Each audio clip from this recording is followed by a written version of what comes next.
नमस्कार। मेरे एहसास में आपका स्वागत है। पेश है मेरी लिखी एक कहानी। शीर्षक है लकीर का फकीर। तो आइए सुनते हैं। शाम के 7-7:30 बज रहे थे। जून महीने की उमस वाली गर्मी थी।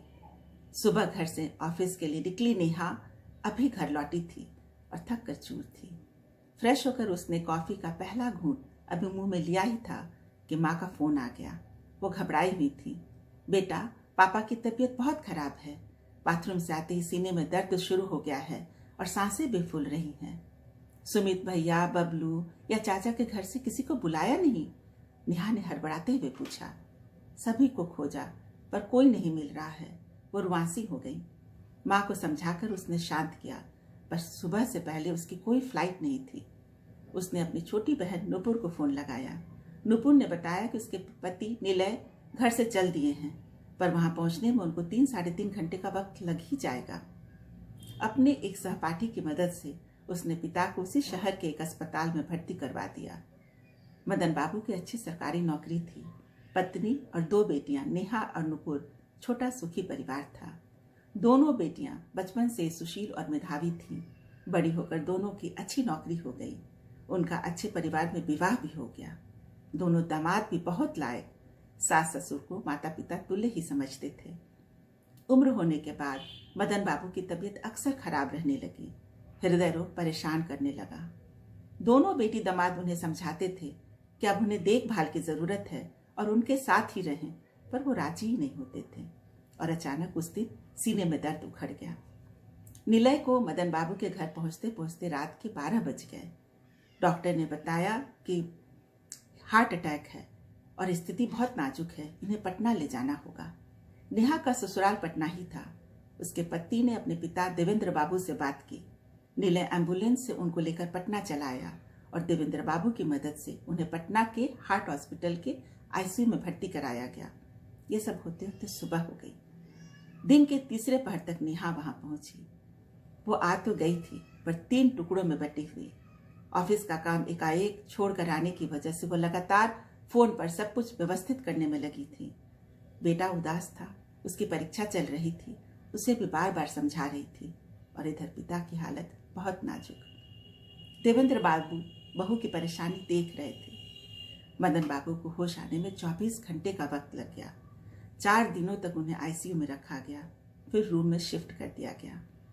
डॉक्टर ने बताया कि अगर स्थिति में सुधार रही तो 2 दिनों के बाद उन्हें डिस्चार्ज कर दिया जाएगा और 5 दिनों के बाद पुनः चेकअप के लिए लाना होगा।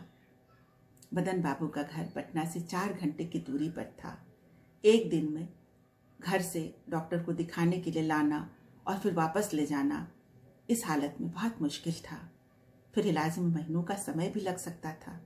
इतने दिनों तक नेहा का वहां रुक पाना संभव नहीं था। ये सब कैसे संभव हो पाएगा? सब कोई अपने मन में योजना बना रहे थे, मगर कोई किसी से कह नहीं रहा था। आखिर छुट्टी का दिन भी आ गया। नेहा के कमरे में प्रवेश करते ही देवेंद्र बाबू ने कहा, यदि छुट्टी की प्रक्रिया पूरी हो गई तो सभी कोई हमारे घर चलें। मैंने पूरा इंतजाम कर लिया है। मदन बाबू ने हड़बड़ाते हुए हाथ जोड़ते हुए देवेंद्र बाबू से कहा, नहीं नहीं समधी साहब, ये नहीं हो सकता। आपके घर बेटी ब्याही है। आप लोगों से मैं अपनी सेवा नहीं करवा सकता। नेहा ने एम्बुलेंस का इंतजाम कर दिया है। हम लोग अपने घर निकल जाएंगे। इस हालत में? आश्चर्य से देवेंद्र बाबू ने कहा।